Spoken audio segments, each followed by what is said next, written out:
देश में कोरोना की रफ्तार थमती नजर नहीं आ रही। बीते 24 घंटे में 11,000 से अधिक केस दर्ज किए गए। बढ़ते मामलों के बावजूद भी कोविड से कोई गंभीर खतरा नहीं दिख रहा। देश में वायरस से हॉस्पिटलाइजेशन या डेथ रेट में इजाफा नहीं हो रहा। एक्सपर्ट्स का भी कहना है कि इस बार वायरस का प्रभाव हल्का ही है। मरीजों को कोविड की वजह से कोई गंभीर समस्या नहीं हो रही है।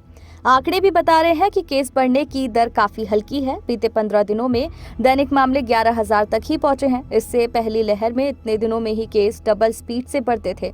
इससे पहले आई तीसरी लहर में पीक पर मामले 3 लाख को पार कर गए थे, लेकिन इस बार ऐसा कुछ नहीं दिख रहा। इन्फेक्शन रेट काफी कम है और अधिकतर राज्यों में पॉजिटिविटी रेट भी 10% से कम ही है। लेकिन ऐसा क्या है कि इस बार वायरस का असर हल्का ही है और एक्सपर्ट्स भी कोई खतरा नहीं बता रहे। मैक्स हॉस्पिटल के इंटरनल मेडिसिन डिपार्टमेंट के डायरेक्टर डॉक्टर संजय धल बताते हैं कि भारत में कोविड के खिलाफ हर्ड इम्यूनिटी विकसित है। तीसरी वेव के दौरान ही इम्यूनिटी बन चुकी थी। इससे कोविड के केस अब ज्यादा नहीं बढ़ते हैं। भारत जैसे बड़े देश में 12-14 हजार केस आना कोई गंभीर बात नहीं है। वायरस के मामले केवल आंकड़े ही हैं कि कोविड एक सामान्य बीमारी की तरह ही रह गया है। डॉक्टर धल के मुताबिक जब किसी भी इलाके या देश में 70 से 80% आबादी वायरस से संक्रमित हो जाती है तो हार्ड इम्यूनिटी बन जाती है।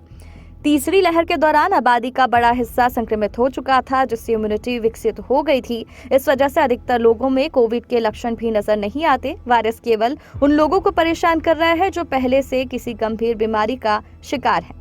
कोरोना और वैक्सीनेशन से जुड़ी जानकारी से अपडेट रहने के लिए हमारे चैनल को सब्सक्राइब कर लीजिए।